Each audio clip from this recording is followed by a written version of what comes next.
All right, well, I'm going to pick up the pace here a little bit. As I just mentioned, that section 2.4 is critical. Oh, did I just? I did, didn't I? I just mislabeled it. Oh. No, I guess I covered 2.3 and 2.4. That's why I went as long as it did. Okay, so let's pick it up with 2.5. I'll have to change that title later, no big deal. Okay, so we just covered 2.3 and 2.4, and as I mentioned, those are super critical sections in terms of understanding a lot of the physics involved. So this is just looking down, so this is in the UK, obviously. We saw a map of what their solar resource looks like.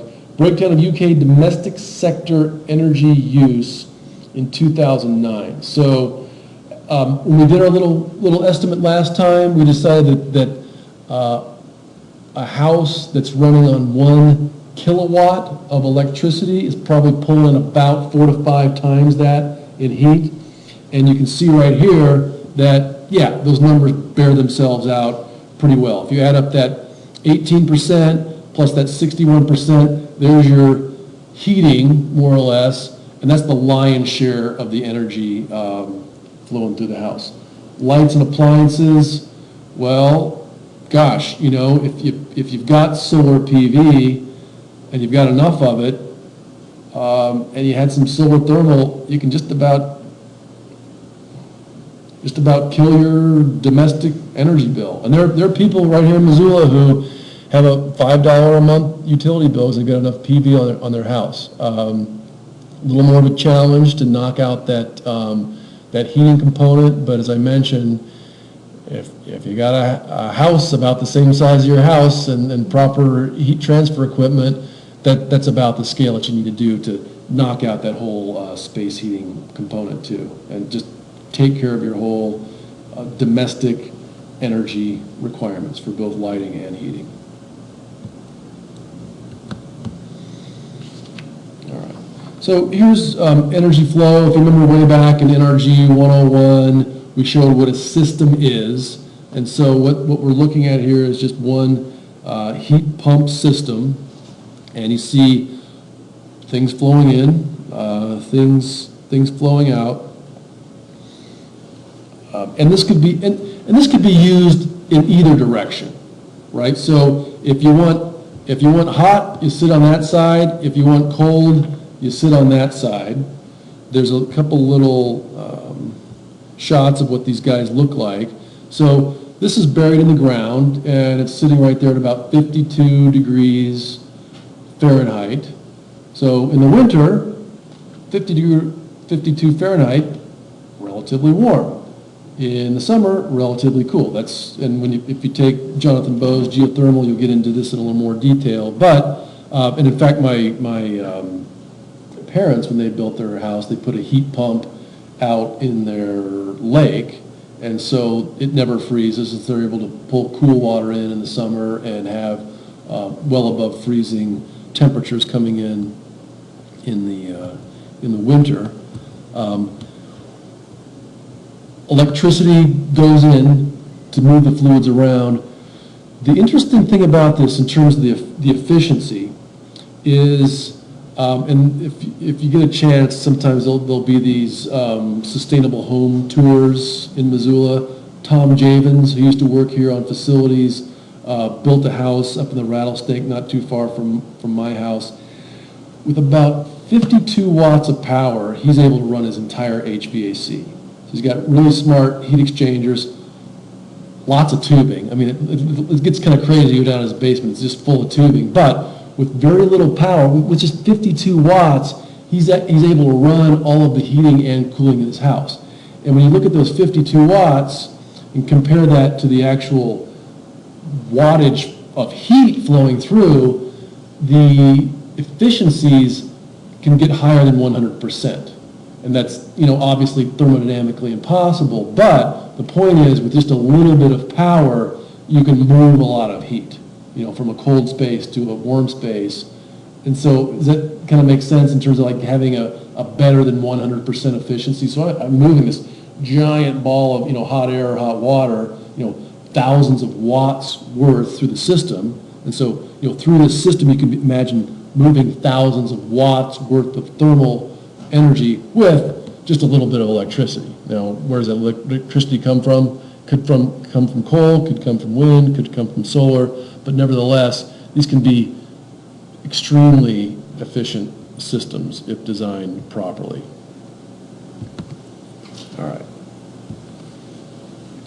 Now, here's the issue, the problem that I mentioned before with trying to sustain thermal systems throughout the year.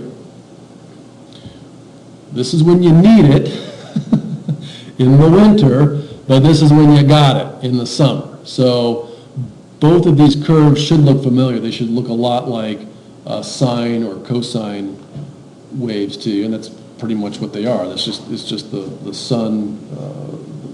sun's path around on the Earth. So that's the challenge, and it's the same thing with any renewable energy system. Same thing of trying to keep the lights on at night when the sun's not shining. You need some kind of storage. All right, different climatic zones of Europe and the UK. Winters are mild compared with much of the rest of Europe. If you've taken your science courses, you'll realize that a lot of that is due to the thermohaline belts that move water in the Atlantic Ocean, right? So water gets heated way down here on the equator, moves its way to the surface. As it heads north, it starts evaporating. As that water evaporates, it becomes more dense because there's more salt in it, right? The salt does not evaporate, just the water. More dense water sinks, heads to the bottom of the ocean, but leaves a lot of that heat behind. That's why we see warmer than usual, or warmer than you might expect temperatures in the regions being shown here. UK, like I was saying, exactly. UK winters are mild compared with the rest of Europe. One of the dangers, warnings, what have you, of climate change, if that thermohaline belt turns off, it's going to get cold in a hurry in northern Europe. But this is the world we live in right now. Okay. Now, so there's a little bit of the big picture. Let's dive down into some of the little picture stuff here. Here's a house. Well, they're calling it a conservatory. Well, a conservatory on a house. You might also call it a greenhouse, but a portion of the house that's purposefully built to capture solar energy. Typically, this is going to be on the south side of the house where the sun is, obviously. In general, if you're gonna have your druthers, you're gonna want to cheat this a little bit to the east, where the sun is rising, because you get up in the morning, it's cold, and you're going to want to get that heat as quickly as possible. So, given your choices, do you want this on the southwest corner, southeast corner? You're going to want to put that on the southeast corner to get that energy in earlier in the day. Here's another example. This is a trom wall. I've actually designed one of these. I designed one for the Hive. There's a great example of one at a schoolhouse up in Browning, Montana. Another energy engineer designed and built that. They work great, and you're sort of allowing that convection to be your friend instead of your enemy. So you've got a couple little slots on the top. You don't have the direct penetration of the sunlight. Another thing they don't mention here is you can be strategic and have a little shade, a little what are they called? Sill. Help me out. What's the I haven't eaten much. I can't eat today because I've got, never mind. So my brain's just about to die here. But what's awning? Just an awning. Just some kind of little awning out there. Thank you. And if you get the thing at just the right angle, not too steep, not too shallow. If it's steep, it's going to block a lot of the excessive sun in the summer.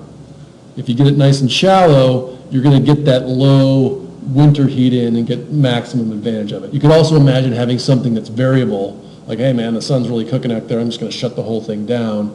I could show you my drawings for it. I've designed one for the hive over here across town. Hopefully they'll get the funding to actually build the thing, because in the long run, it's going to save you on your heating bill, just using what's there. And then obviously, passive solar, just getting direct gain, no big mystery there. Okay, so here's an ad from, 1915 from Bailey's thermosiphon. We saw examples of the thermosiphon in Greece previously.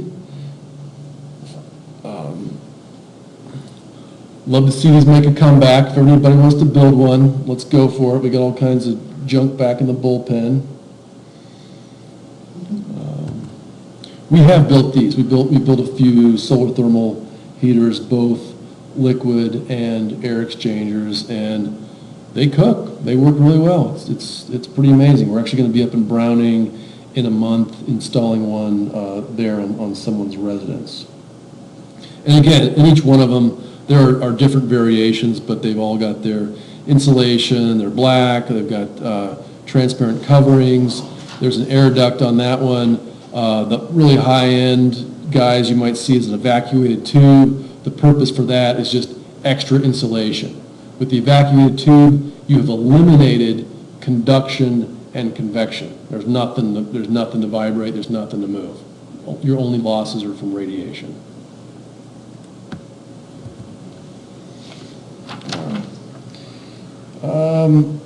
18,000 square meters for district heating in Denmark. So these guys have figured it out.